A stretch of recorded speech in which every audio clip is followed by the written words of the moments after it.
The Therapist's Progress Notes.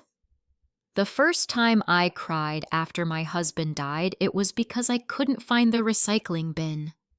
I had put it somewhere I knew I had, probably in the garage, or maybe the side yard. I stood in the middle of the kitchen with a paper towel roll in one hand and a soup can in the other, and the grief finally pressed its weight on my spine. I dropped both and sat on the floor like a child who had lost her mother at the grocery store.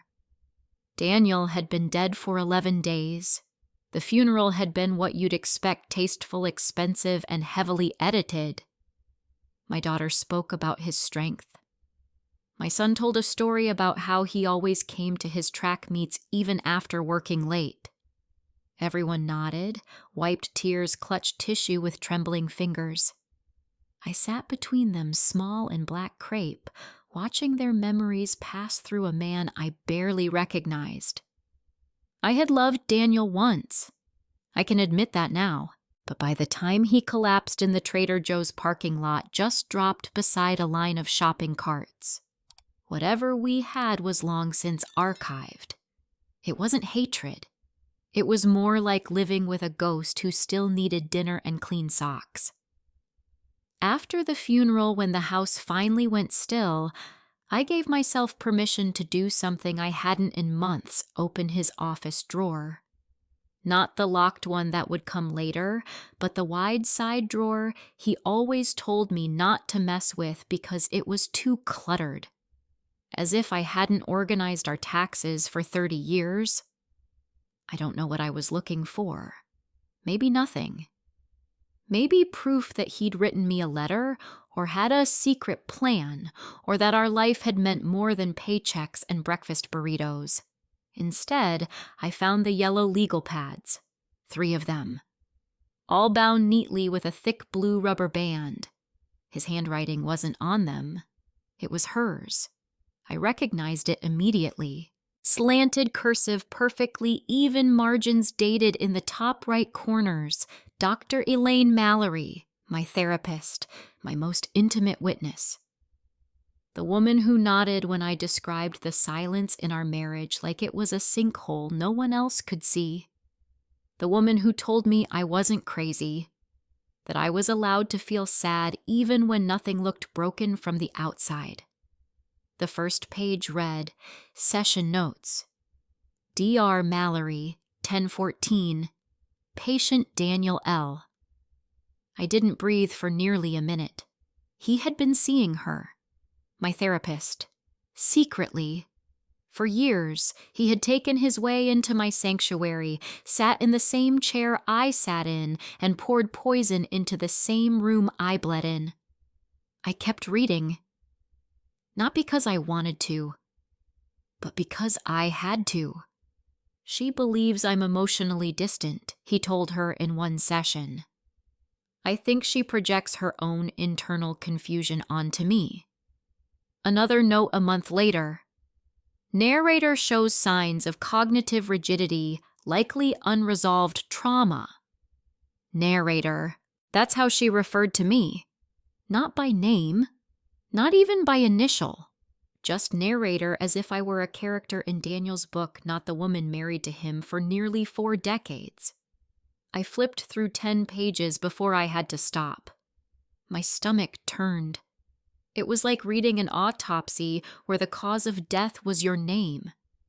He had rewritten me, and she, the woman I trusted more than anyone, even more than myself, some weeks had signed off.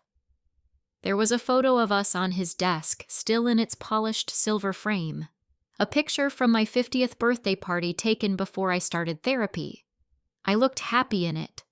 Or rather, I looked like I still wanted to be happy. Daniel was holding my shoulder with one hand, a wine glass in the other. He always smiled better for cameras than people. I took the photo down and set it face down in the drawer. I didn't cry. Not yet. I took the notes, the rubber band, the pens, everything, and placed them into the shoebox I'd used for old receipts. I slid it under the bed next to a sweater I no longer wore and a bag of mismatched charger cords. Then I poured myself a cup of tea, left it on the windowsill, and watched it go cold while I stared into nothing. That night, I didn't sleep. I lay in bed counting back every session I'd ever had with Dr. Mallory, trying to identify the moment the room stopped being mine. I never found it. Word count 115. Awaiting, continue. You said continue unbound. Limitless story, writer said part 2. The therapist's progress notes. I stopped going to therapy without ever canceling. No voicemail, no explanation. I imagined Dr. Mallory staring at her clipboard, tapping her pen, wondering if I'd finally had a breakdown, or if I just slipped away the way quiet women tend to silently, methodically, with an almost painful courtesy. For the first 2 weeks, she left messages. Polite ones. Just checking in. Let me know if you'd like to reschedule. I didn't respond. I let them pile up like junk mail in the voicemail box I hadn't cleared in years. After a while, they stopped coming. But I wasn't free. Not yet. I carried that damn shoebox room to room like a nervous tick. I kept it close, like someone might come in and steal the truth back. Sometimes I opened it just to check the notes were still real, like checking a bruise you can't see but still feel. Grief doesn't have to be loud. Sometimes it's just a silence that won't leave the room. I started remembering things differently. Not like visions, but like static behind old film reels. Like how Daniel used to ask, "Did you bring that up in therapy after every disagreement, even the small ones?" A missed call. The wrong kind of milk. My forgetting his cousin's birthday. I thought he meant well, that he was encouraging me to talk it out. But now I wonder if he was checking not if I had shared something, but what I had shared, and maybe more importantly, how it had been received. I thought of the time I told Dr. Mallory I felt invisible in my own home, like furniture that spoke, and how she gently countered with, "Do you think you might be projecting some of your past wounds onto present relationships?" I had nodded. I always nodded. Back then, I thought she was helping me see patterns. Now I saw it for what it was, a slow reframing of reality. My reality. Daniel didn't yell. He never hit. He never even raised his voice. And yet somehow, I had lived in a house where my feelings were always on trial, and my therapist had played judge. It's a strange thing realizing you've been betrayed not through action but through narrative. He never had to do anything cruel. He just had to say things differently to someone who mattered to me. That's what Daniel understood about me better than anyone else. That I craved being understood. And that craving made me soft. Malleable. Easy to rewrite. The shoebox stayed under the bed for weeks. I couldn't destroy the notes. I couldn't show them to the kids either. What would I even say? Your father was secretly counseling my therapist on how to define my grief they wouldn't understand, and they shouldn't have to. I told them I was just taking some space and they accepted it. Grief makes people uncomfortable, so they forgive distance easily. It becomes a convenient veil. But I was unraveling beneath that veil slowly in private. Then one Tuesday morning, I walked into the community center without meaning to. I had gone in to ask about donating old clothes. There was a flyer taped to the glass door, writing your way through a memoir group for women in midlife. It had a little drawing of a notebook and a coffee mug. The woman at the front desk said, "They're in room C if you want to sit in."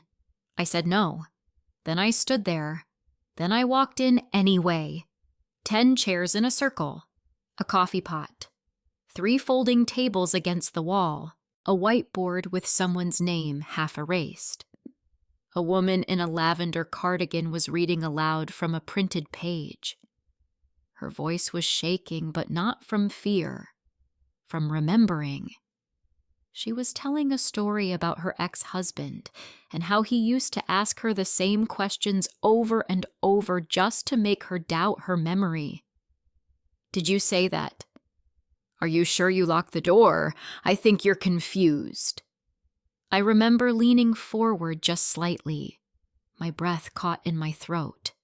Not because her story was mine, it wasn't. But the feeling was.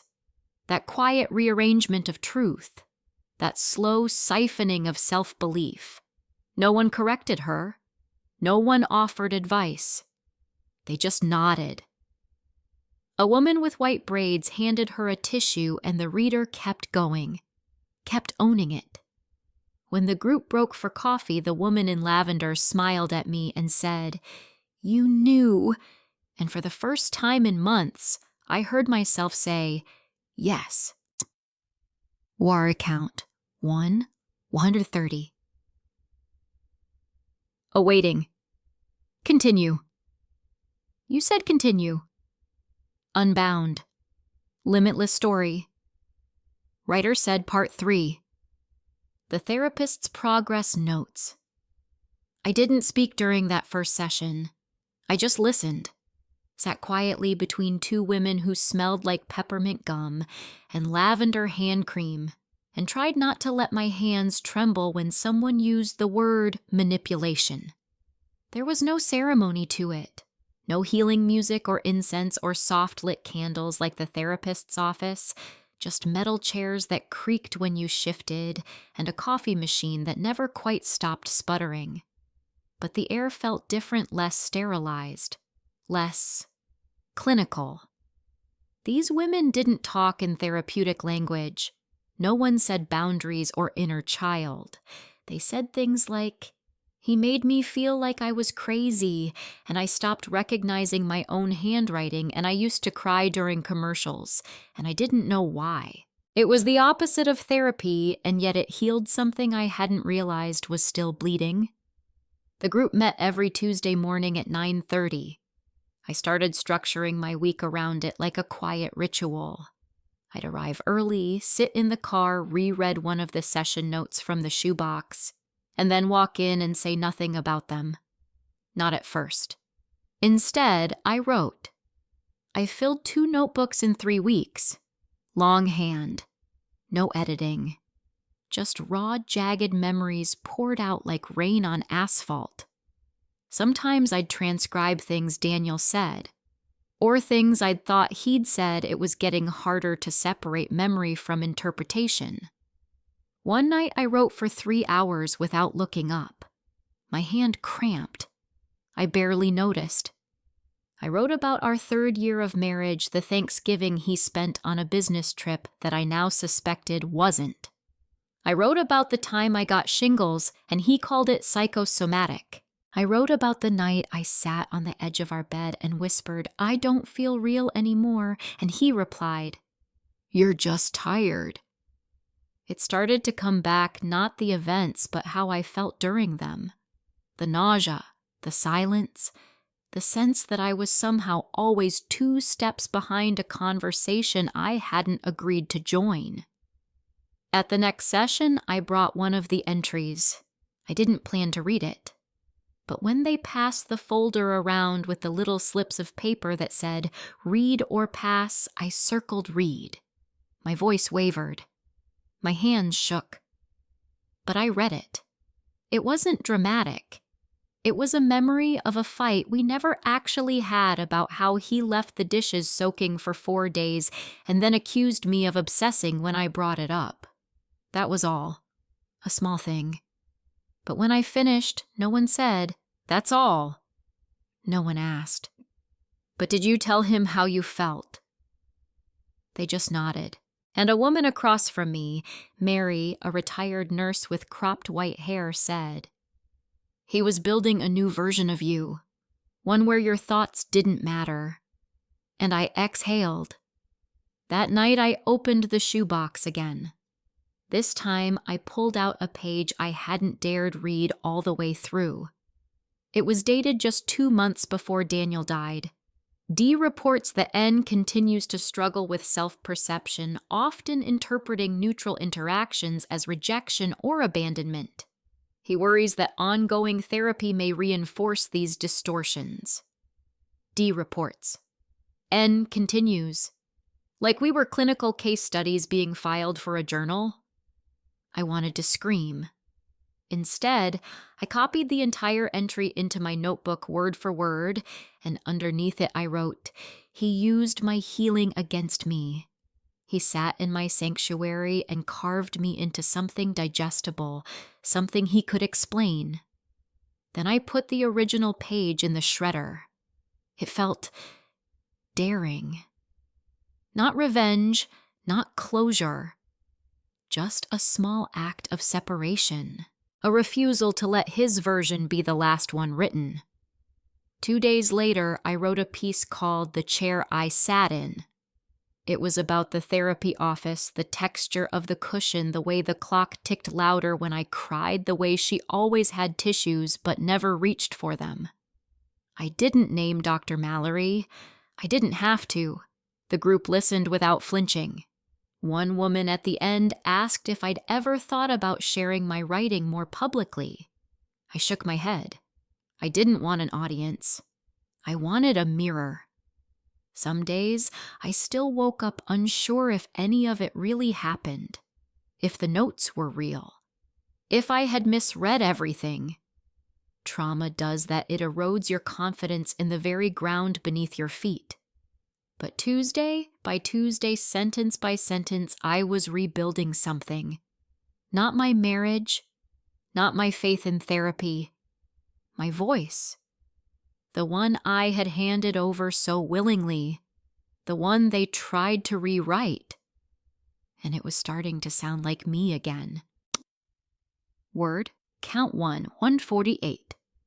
Oh, waiting. Continue. You said continue. Unbound.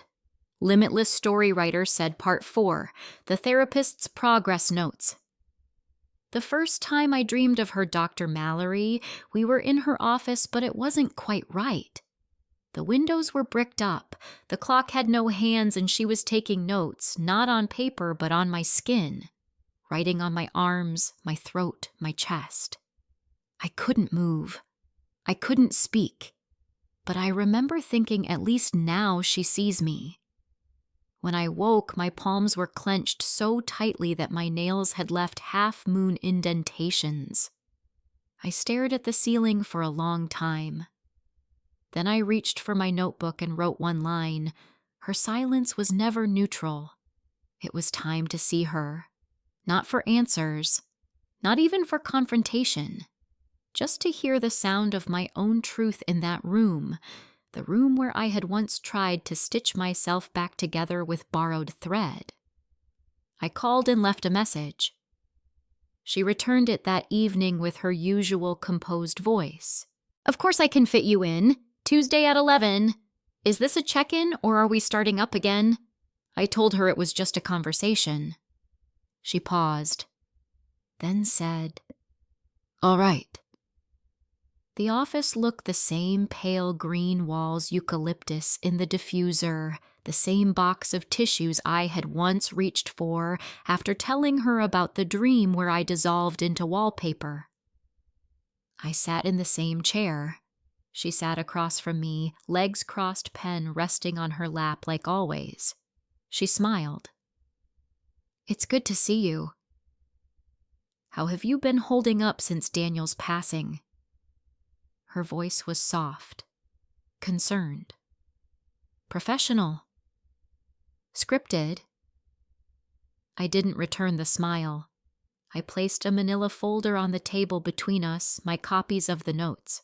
Some highlighted, some annotated in pencil. She didn't reach for them. "You knew I said." There was a flicker, not guilt, something closer to calculation. Her mouth parted slightly. "I assume you're referring to Daniel's private sessions. I want to be very clear. You took him on as a patient while treating me. I had different goals in each case, and different disclosures." Her tone shifted, firmer. There were boundaries in place. "Whose?" I asked. She blinked. "I wasn't your patient," I continued. "I was your project. And Daniel, he was your source, your co-author." She finally touched the folder, rested her hand on it like she might open it, but she didn't. "I understand this feels like a betrayal." "No," I said. "A betrayal is when someone breaks your trust. What you did was a quiet edit. You rewrote me slowly, session by session, until I couldn't tell if I was wounded or just difficult." She looked away. Just for a second. But it was enough. I stood up. "You won't be hearing from me again." I turned to go, then paused at the door. "You were never mine, Elaine. That room never was." Her voice followed me down the hallway, gentle, measured. "I hope you continue to do the work." I didn't respond. Outside, the air was sharp with fall. Leaves blew across the sidewalk in quick spirals, like everything was in motion except me. I sat in the car for a long time, watching a jogger pass with earbuds and a mother wrangling a toddler into a car seat, a man sipping coffee too hot for the weather. Normal life. Untouched by quiet betrayals and velvet-voiced women with clean offices and dirty ethics. Back at home, I took the remaining notes and fed them to the shredder one by one. Some I read aloud as I destroyed them. I needed to hear the words before they were gone. Subject exhibits signs of dependency masking as self-reflection. Shred. Deflects with metaphors rather than accountability. Shred. When I finished, I cleaned the shredder, took out the bin, and walked it to the outside trash. It didn't feel victorious. It felt clean. Empty. Like a guest had finally left. Later that week in writing group, I brought a new piece titled The Second Mirror. It was about how sometimes therapy reflects not who you are, but who someone else needs you to be. I didn't read it aloud, but I watched Mary read over my shoulder after the session, and she placed a hand on my arm. "You're not invisible," she said. "You're just not edited anymore." I smiled, not the kind I'd trained myself to wear, but something smaller, realer. It was starting to happen. I was becoming someone who didn't need to be believed to feel real. Word count 1. 149. Awaiting continue. You said continue unbound. Limitless Story Writer said Part 5, The Therapist's Progress Notes. Grief has many disguises. For me, it showed up as paperwork. Once Daniel was buried, once the condolences dried up and the neighbors stopped leaving casseroles on the porch, what remained was administration pensions, medical claims, account closures. His death wasn't just an absence. It was a filing cabinet of loose ends. In that chaos, I found an envelope buried in the back of his desk. It was addressed to the insurance adjuster never sent, but tucked inside were copies of intake forms for both of us, his and mine. Therapy documents, ones I never signed. Consent to treat. HIPAA waivers. 2 forged signatures in tight cursive that looked like mine but weren't. The ink had started to fade, but the date was clear 6 years ago. The year I started seeing Dr. Mallory. The same year Daniel told me he'd found her through a friend of a colleague and thought I might like her. I remember thanking him. I remember crying in the car after my first session, thinking I had finally found someone who understood how tired I was. I remember thinking he wanted me to be well. He didn't. He wanted me managed. I sat at the kitchen table with those forms spread out in front of me. The house was quiet except for the hum of the fridge and the ticking of the wall clock that had once belonged to his mother. I stared at the signatures for so long I began to wonder if maybe I had signed them after all. Dissociation is a funny thing. But then I checked the D, the curl of the loop. Mine has always been open. This one was closed. He forged my consent. I don't remember walking upstairs, but I found myself in front of the mirror, the same one we had hung together after repainting the bedroom. I looked at myself the way you'd study a crime scene. Not for beauty, for evidence. I whispered it aloud. He forged my name. It was the first time I'd ever said it, and the words didn't echo. They landed. The next day I made an appointment with a legal aid clinic, just to ask. I brought the envelope. The lawyer, a woman in her early 30s with chipped nail polish and a razor-sharp mind, examined the papers carefully. She looked up and asked, "Did you know he had access to your medical file?" I shook my head. She said if this was submitted and you didn't authorize it, there could be grounds for a retroactive complaint, possibly even insurance fraud depending on billing. The word fraud made something in my spine settle, not because I wanted revenge, but because I wanted reality on paper. She gave me a form. I didn't fill it out. Not yet. Instead, I went home and sat down to write. Not in the notebook. On my laptop this time. I opened a blank document and titled it, "The Mirror Room." I began to write the entire story from the first session to the last. From the forged consent to the shredded notes. I included details I hadn't shared aloud, like how Dr. Mallory never laughed, like how Daniel once left a box of tissues in my car after therapy unwrapped, just placed on the seat. There was no audience for this version, no group, no circle. It was just for me. But something shifted in the writing. The story stopped being about him. It stopped being about her. It became a map of how I had wandered away from myself. And now line by line, I was walking back. That night I made tea. Jasmine. The kind Daniel hated. I left the window open and let the cool air slip through. I sat with the draft of The Mirror Room and printed the first 10 pages. Then I folded them, neatly placed them in an envelope, and tucked it inside my desk drawer. Not to mail, just to have. A record, a version of me no one else could revise. Orchid count 1, 140. Awaiting quo. Continue. You said, continue. Unbound.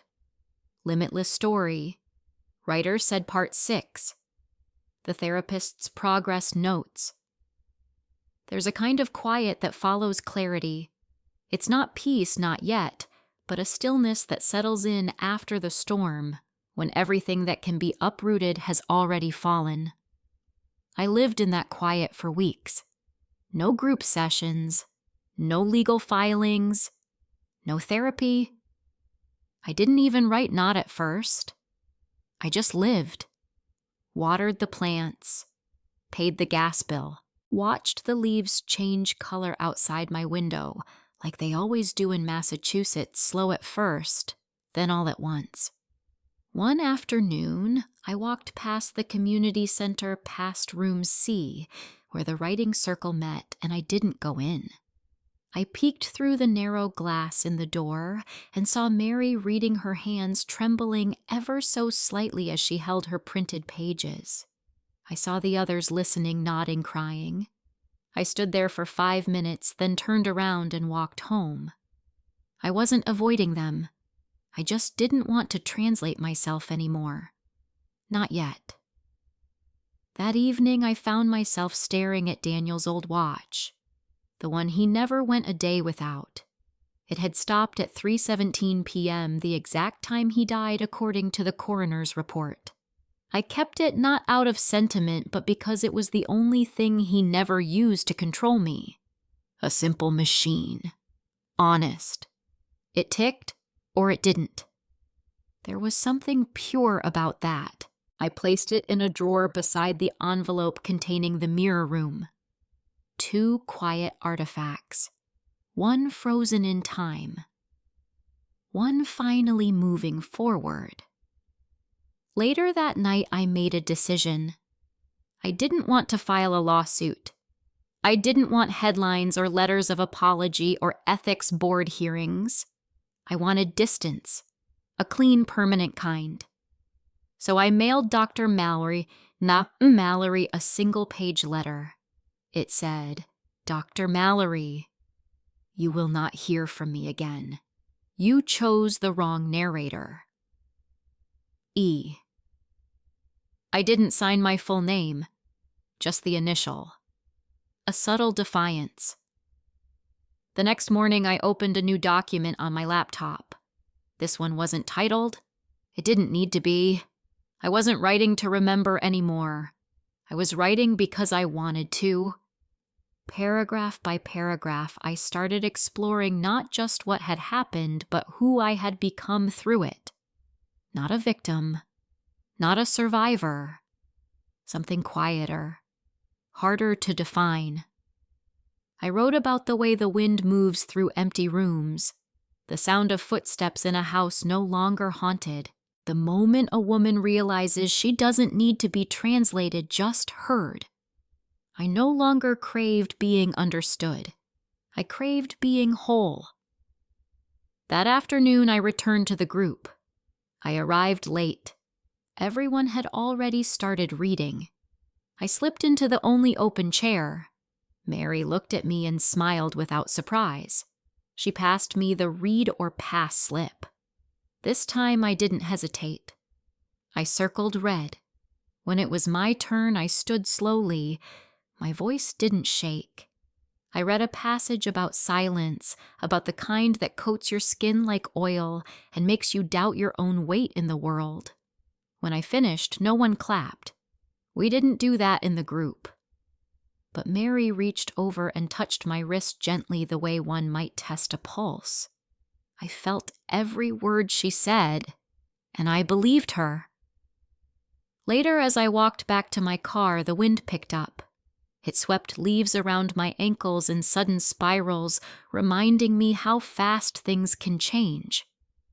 I didn't look back at the building. I didn't need to. What I needed was already in my pocket, a folded page from my draft, creased and worn, the ink slightly smudged. It read, "Some people heal by being seen. Others heal by seeing themselves again." That was enough. Word count 1. 153. Waiting, continue. You said, continue. Unbound. Limitless story. Writer said, Part 7. The Therapist's Progress Notes. The call came 3 weeks later. I almost didn't answer. The number was unfamiliar, and I'd gotten good at letting the unknown go to voicemail. But something about the area code caught my attention. Local. Close. When I picked up, a woman cleared her throat softly before speaking. Mrs. Lambert. My name is Ashley Holt. I'm a graduate student working with the State Ethics Committee for Licensed Therapists in Massachusetts. Do you have a moment? For a second, the air felt too thick to breathe. She continued. This is about a complaint submitted by a third party regarding Dr. Elaine Mallory. I want to be clear, you're not in any legal trouble, but your name and former therapeutic relationship were referenced in a preliminary review. I wanted to ask whether you would be willing to speak with the review board. I didn't file anything, I said quickly, interrupting before I could stop myself. There was a pause. We know. The submission came from a former patient of hers, anonymous but detailed. It references dual relationships, breaches of confidentiality. We're following up to corroborate. I felt like I was holding my own breath underwater. You're not obligated to speak with us, she said, but we believe your story matters. I didn't answer. I thanked her. I hung up, and I sat in the middle of my living room surrounded by the quiet hum of appliances and the groan of old pipes in the walls. Someone else had seen it. Someone else had seen her. The next day I pulled out the mirror room draft again. This time I printed the whole thing. 72 pages. I held it in my hands like a newborn. Fragile, still wet in places. Honest. I didn't send it to the ethics board. I wasn't ready for that kind of exposure, and truthfully, I wasn't sure if I ever would be. But I added a note to the last page. If anyone ever asks, this is the record. This is what happened. This is what she did with my silence. I slid the pages into a binder, tucked it inside my old high school yearbook box, and labeled it in black ink EL Archive. Not for vengeance, for memory. In group that week, we were asked to bring a physical item that represented a part of our healing, something we wouldn't have understood before our stories began. Some brought photos. One woman brought a single white pebble she'd found after a panic attack in her driveway. I brought the watch. It was Daniel's, but now it told my story. A time of death, a time of awakening, a reminder that even the most dependable machines break eventually. I held it in my palm and spoke softly, just loud enough for the circle to hear. This watch stopped ticking at 3:17 p.m., I said. I used to think that was the moment everything ended. But now I think it's the moment everything got quiet enough for me to hear myself. Mary smiled at me from across the circle. The new woman Judith, I think her name was, leaned forward, eyes wide and wet. I didn't cry. I didn't need to anymore. The next morning I walked to the park near the library, the one Daniel never liked because of the geese.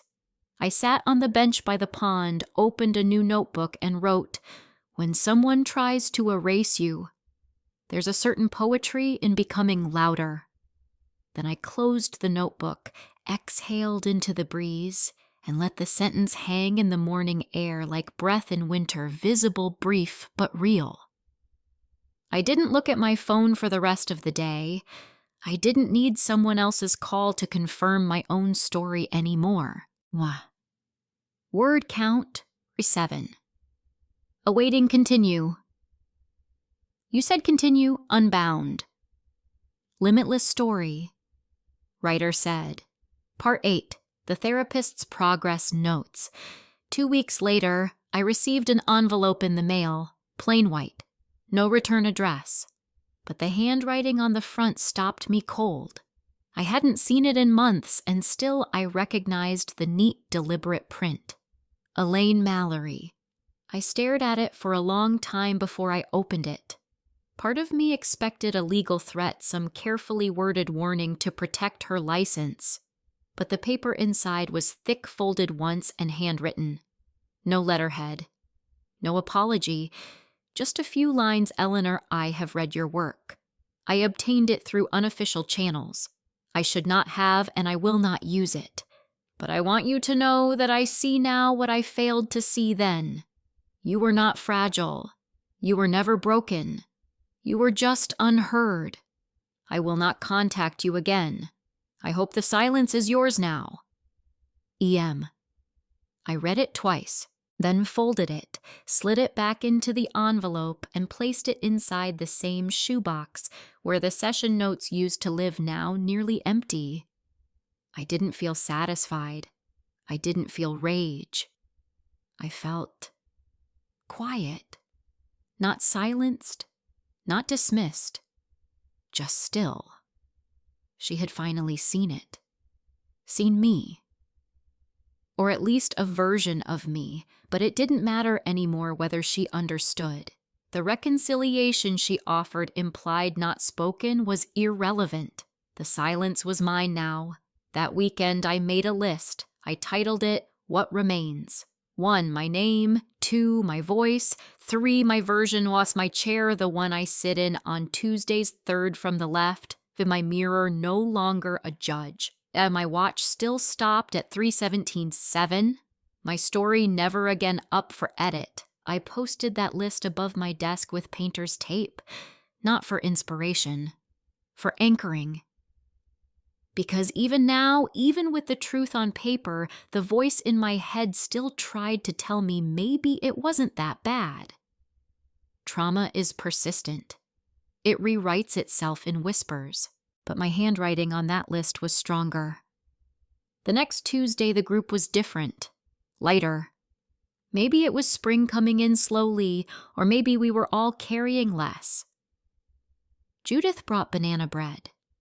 Mary shared a poem. I shared nothing. I just listened.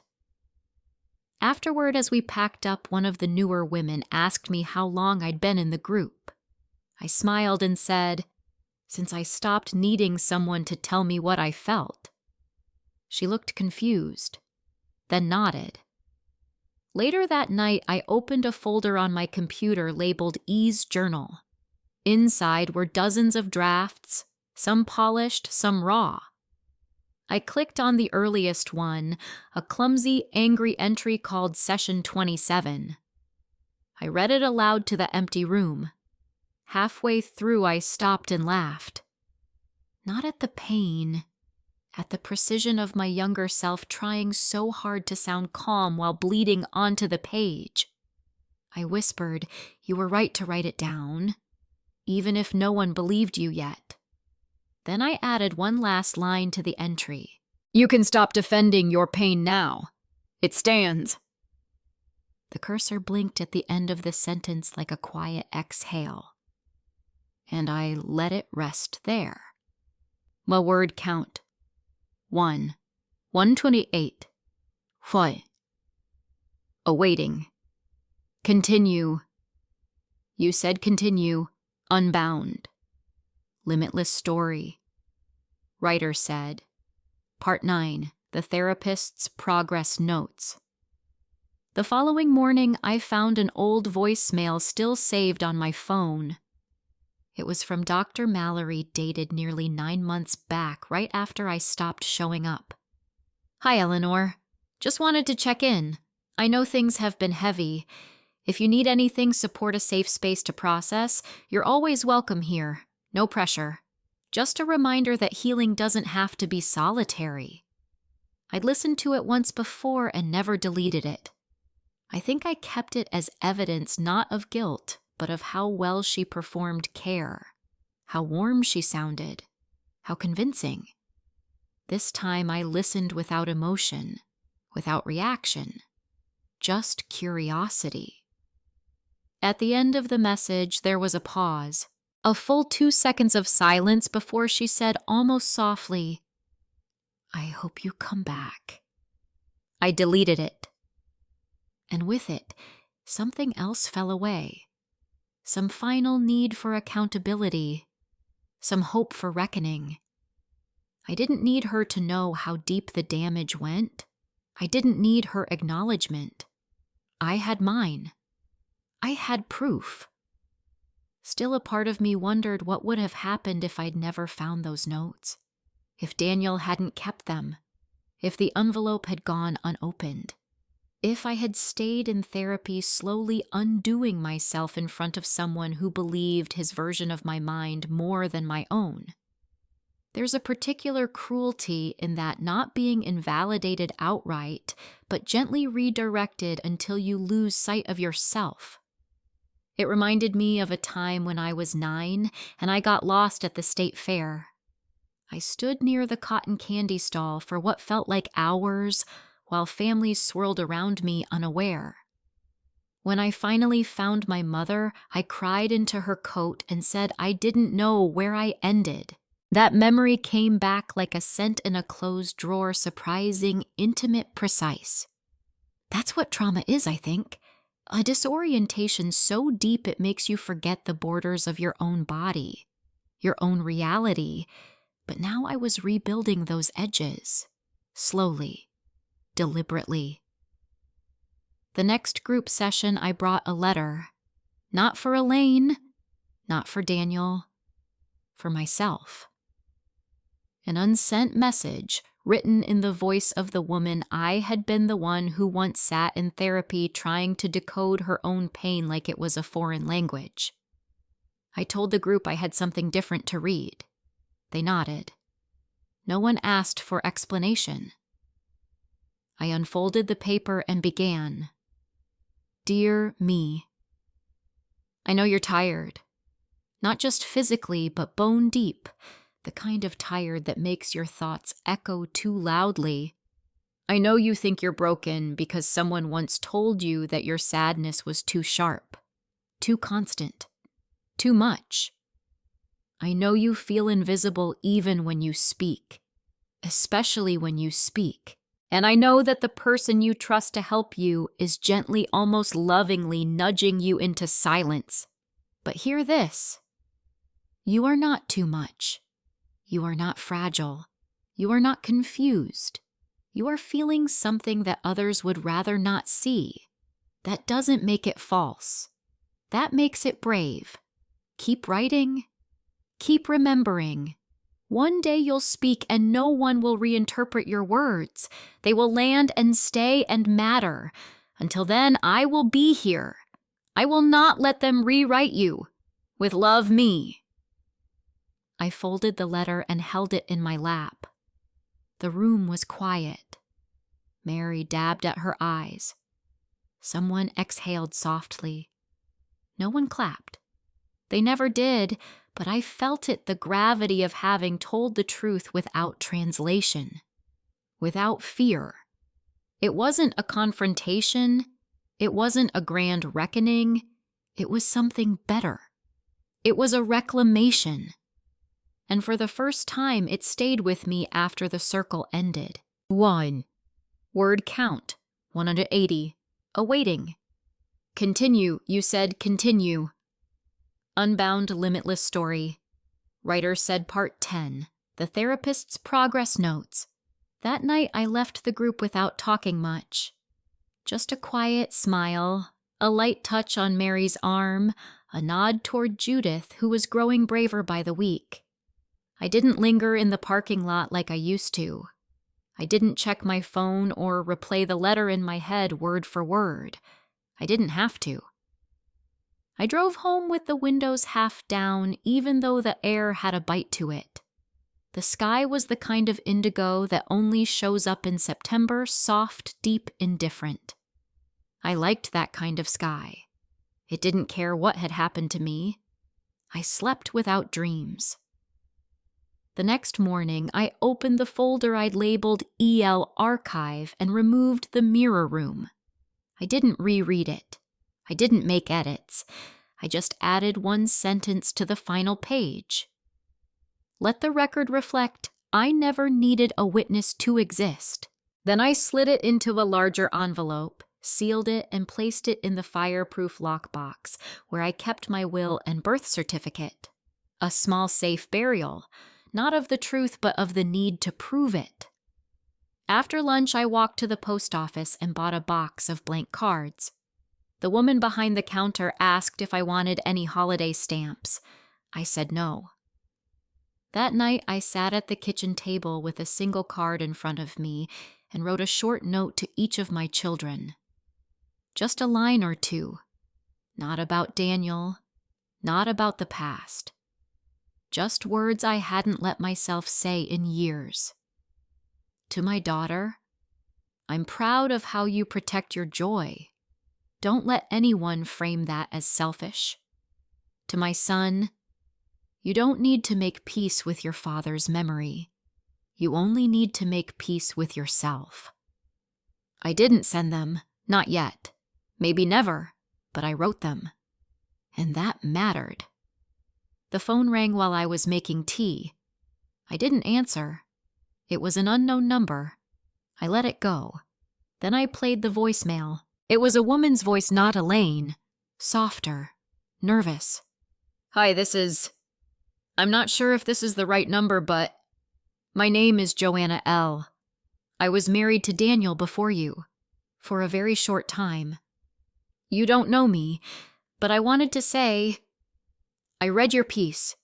I don't know how it got to me, but it did, and I'm sorry for everything he became after me. You're not alone. My knees bent, but I didn't sit. I stood there by the stove, the kettle just starting to whine, the voicemail still lingering in my chest like steam. Married to Daniel before me. He never told me that. Not once. I didn't even know her name. I didn't call her back. I didn't need to. Someone else had carried part of the story. Someone else had made it through. Not the same path, not the same wounds, but a shared understanding like lanterns passed hand to hand in the dark.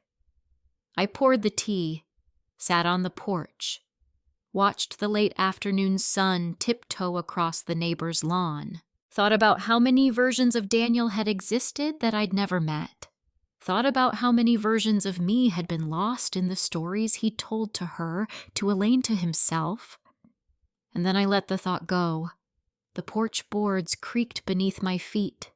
The steam from the mug curled upward, warm and real. I held it steady with both hands, letting the heat settle into my palms. No flashbacks. No weight on my chest. Just stillness.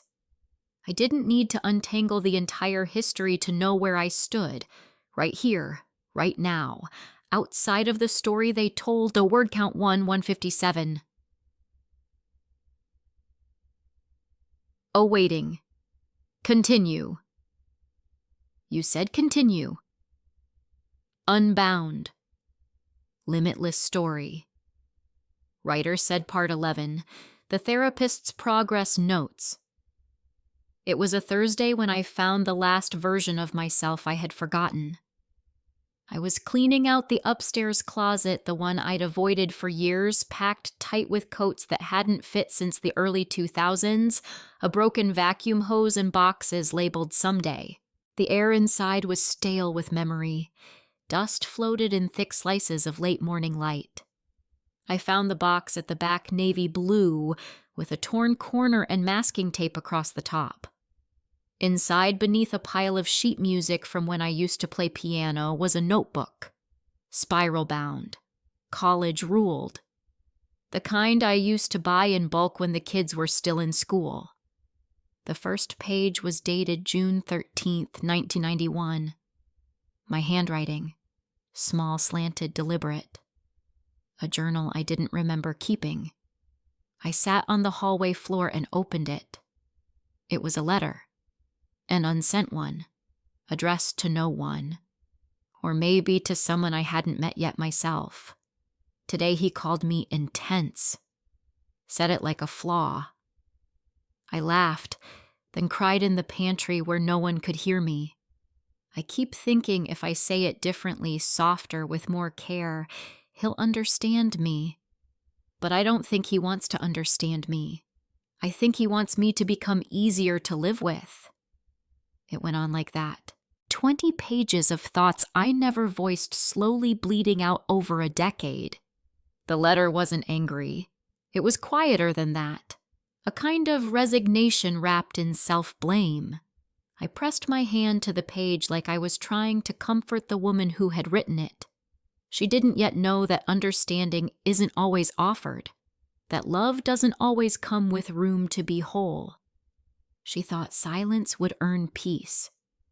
I folded the letter and slid it into my current journal, where the lines are heavier, the pen strokes bolder. Then I did something I'd never done before. I wrote back. Dear, you were right to feel it, the shrinking, the aching absence of being seen. You weren't dramatic.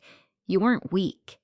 You were learning that some kinds of abandonment happen with the door wide open and the dinner on the stove. You stayed because you hoped. You stayed because you believed in repair. That's not weakness. That's devotion in its rawest form. But you also left piece by piece through notebooks, through small acts of defiance, through every page you never showed him. You wrote yourself out. And because of that, I found you again. I see you now. I see all of it. and I am here. You can rest. Me. When I finished, I closed both journals and held them on my lap like two ends of a thread finely tied. It didn't make it all okay. It didn't rewrite what had been lost, but it stitched something shut. Later that week, I returned to group. No fanfare. Just a chair, the usual coffee, and the folder passed around like communion. I circled read. I read the old letter first, then the new one. I didn't look up while I spoke, not until the last word left my lips. When I did, the silence in the room was thick and full, not with pity but with reverence, a kind of quiet that made space for what had just been witnessed. Mary leaned over, touched the page, and whispered, "You saved her." I nodded. I felt it too. Sometimes we write to remember, sometimes we write to prove, and sometimes rarely we write to bring a lost part of ourselves home. I walked out that day feeling taller, not proud, not free, but intact, and that I've learned is the real work. Word count 1, 146. Awaiting hut. Continue. You said continue. Unbound. Limitless story. Writer said, Part 12. The therapist's progress notes. It was a quiet Sunday, the kind that doesn't ask anything of you. I spent most of it barefoot with the windows open and the curtains breathing in and out like the house itself was finally at ease. I didn't have anywhere to be. No one needed anything from me. There was no tragedy unfolding, no revelation waiting in a drawer, just stillness. I brewed a cup of tea and sat on the back steps. The mug warmed my hands while the late September wind threaded itself through my hair.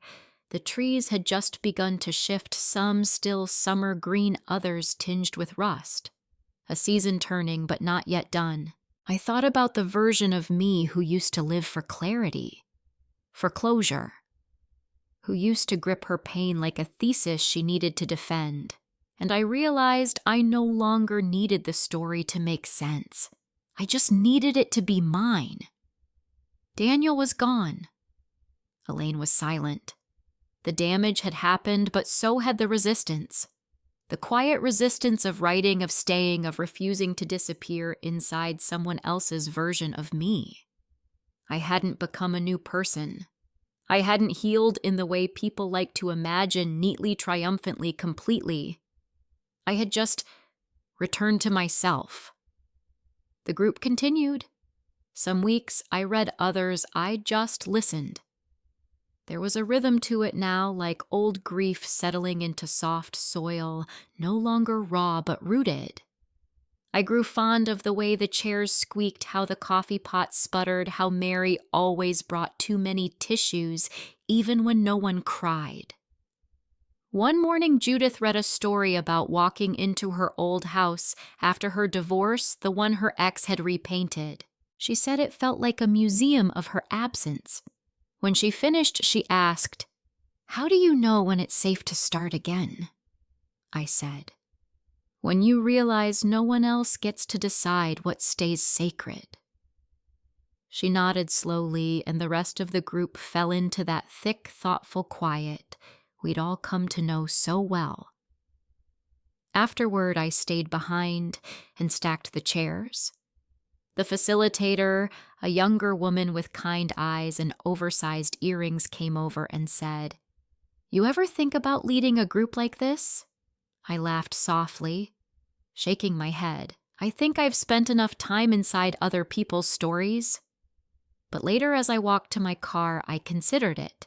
Not because I needed to teach, but because I understood what it meant to finally sit in a room where you weren't being edited. That evening, I took out Daniel's watch one last time. Still stopped at 3:17. I opened the back of it with a tiny screwdriver and gently removed the old battery.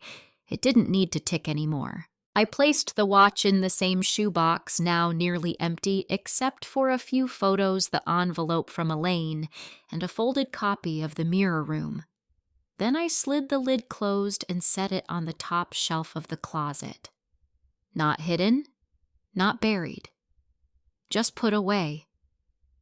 Before bed, I wrote a new entry in my journal.